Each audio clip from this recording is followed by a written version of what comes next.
வரைக்குமே நடந்த NEET UG 2026 எக்ஸாமை இப்போ கம்ப்ளீட்டாக கேன்சல் பண்ணிட்டு திருப்பி நீங்கள் புதுசாக ரீநீட் எழுதணும் அப்படிங்கிறத சொல்லியிருக்காங்க. இது எந்த விதத்தில் நியாயம் அப்படிங்கிறத பற்றியெல்லாம் பேசுறதுக்கு முன்னாடி இதை நம்ம எப்படி எதிர்கொள்ளணும், நான் திருப்பி எப்படி இதற்கு ரிஜிஸ்டர் பண்ணணும், இதற்கான ப்ரொசீஜர் என்ன, சிலபஸ் என்ன, அண்ட் எஸ் எப்போ எக்ஸாம் நடக்க போகுது, அது ஈஸியாக இருக்குமா டஃப்பாக இருக்குமா, இந்த மாதிரி ஆயிரக்கணக்கான சந்தேகங்கள் உங்கள் மனசில் இருக்கும். அதை பற்றி எல்லாம் கம்ப்ளீட்டாக டீப்ரீஃப் பண்ண போகிறோம் இந்த ஒரு வீடியோவில். ஸோ மறக்காம சேனலை சப்ஸ்கிரைப் பண்ணிட்டு இந்த வீடியோவை ஒரு செகண்ட் கூட வேஸ்ட் பண்ணாமல் பாருங்கள். அண்ட் ஏன் சேனலை சப்ஸ்கிரைப் பண்ணணும், ஏன்னா அடுத்ததா எப்போ ரீநீட் வரப்போகுது, எக்ஸாக்ட் டேட்ஸ், அண்ட் அதுக்கு நான் எப்படி ப்ரிப்பேர் பண்ணணும், அண்ட் அதோட அட்மிட் கார்டை எப்படி டவுன்லோட் பண்ணணும்னு சொல்லி உங்களுக்கு தேவையான எல்லா நியூஸ் அப்டேட்ஸ் அண்ட் அதுக்கு ப்ரிப்பேர் பண்ணுறதுக்கான அகாடமிக் ஃப்ரீ கிளாஸஸ், குவாலிட்டியான ப்ரீமியமான மெட்டீரியல்ஸ் எல்லாமே உங்களுக்கு கிடைக்கணும்னா இப்போவே சேனலை சப்ஸ்கிரைப் பண்ணிக்கோங்க. அண்ட் வாங்க ஃபர்ஸ்ட் ஏன் இந்த ரீநீட் நடக்குதுங்கிறத தெரிஞ்சுக்கலாம். மே 3 அன்னைக்கு நம்ம எக்ஸாம் நடந்துச்சு. மே 7 அன்னைக்கு நிறைய பேர் என்டிஏ கிட்ட உங்களோட பேப்பர் ஆல்ரெடி லீக் ஆன மாதிரி இருக்கு பார்த்துக்கோங்கன்னு சொல்லிட்டு சஸ்பீஷியஸ் இன்புட்ஸை கொடுத்துருக்காங்க. மே 8 அன்னைக்கு ராஜஸ்தான்ல எஸ் பேப்பர் இஸ் லீக் அப்படிங்கிற அஃபீஷியல் டேட்டா கிடைச்சிருக்கு. அண்ட் மே 11 அன்னைக்கு என்டிஏ இன்னைக்கு காலையில் நீட் யூஜி 2026 கேன்சல் பண்ணிட்டாங்க. அப்போ கேன்சல் பண்ணிட்டாங்கன்னா அந்த மார்க்கை எடுத்துக்க மாட்டாங்களா மேம்? நோ. ரீநீட் இருக்குமா மேம்? எஸ். எப்போ நடக்கும், எப்படி நடக்கும், இதைத்தான் நம்ம முழுமையாக பார்க்க போகிறோம். ஃபர்ஸ்ட் ஆஃப் ஆல் இந்த ரீநீட் எக்ஸாம் எல்லாரும் எழுதணுமா? Yes, 100% every register candidate inside and outside of India எல்லாருமே எழுதணும். இன்ஃபேக்ட் யாரெல்லாம் அப்பியர் ஆகியிருக்கீங்க, யாரெல்லாம் இந்த ஃபார்மை ஃபில் பண்ணியிருக்கீங்க, எல்லாருமே இந்த எக்ஸாமை எழுதுகிற மாதிரி இருக்கும். ரெண்டாவது, நான் இதை ரிஜிஸ்டர் பண்ணமா ma'am? No, existing registration is fully valid.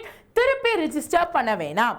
Also நீங்கள் ரிஜிஸ்டர் பண்ண அமௌண்ட்டை என்டிஏ மேலே தப்பு இருக்கிறதுனால உங்களுக்கு ரீஃபண்ட் பண்ணுறோம் அப்படின்னு சொல்லியிருக்காங்க.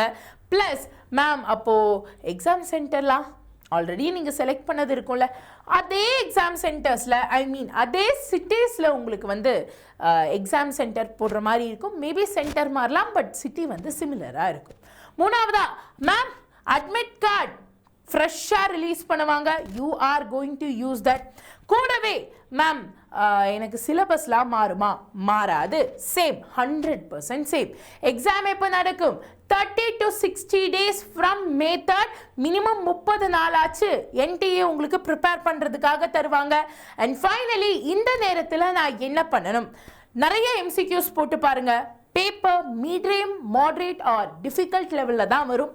பிகாஸ் ரீநீட் எக்ஸாம்ஸ் எப்போவுமே அப்படி தான் நடந்திருக்கு. ஸோ நிறைய கொஷின்ஸை ப்ராக்டிஸ் பண்ணுங்கள். உங்களோட ஸ்பீட் அண்ட் ஸ்டாமினாவை இன்க்ரீஸ் பண்ணுங்கள். வீக்கான சாப்டர்ஸை ஃபோக்கஸ் பண்ணி படிங்க. அண்ட் மிக மிக முக்கியமாக ஹெல்த்தை நல்லா பார்த்துக்கோங்க. ஸ்லீப் அட்லீஸ்ட் 6 to 7 hours நீங்கள் எடுத்துக்கிற மாதிரி இருக்கணும். இப்போ மேம் எதுக்கு நான் ஸ்பீடையும் ஸ்டாமினாவையும் பில்ட் பண்ணணும்? ஃபிசிக்ஸை எதிர்கொள்ள.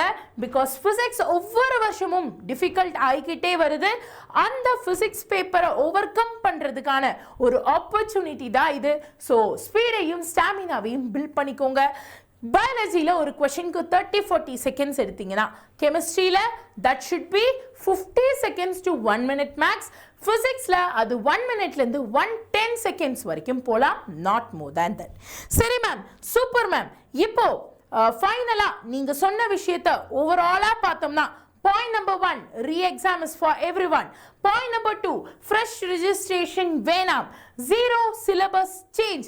Point number 4, 30 to 60 days கழிச்சு தான் நீட் எக்ஸாம் இருக்கும். ஸோ உங்கள் எக்ஸாம் இப்போ மே 3 முடிஞ்சிருக்கா, இதுலேருந்து 30 to 60 days கழிச்சு தான் ரீநீட் இருக்கும்.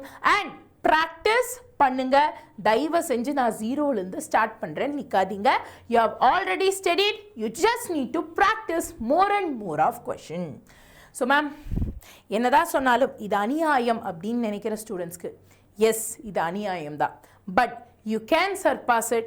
ஸோ தைரியத்தோடு இருங்க, நாங்கள் இருக்கோம் உங்களை ப்ரிப்பேர் பண்ண வைக்கிறதுக்காக. God bless you. Stay subscribed so that அடுத்து வர எல்லா அப்டேட்டையும் நான் உங்களுக்கு தர மாதிரி இருக்கும்.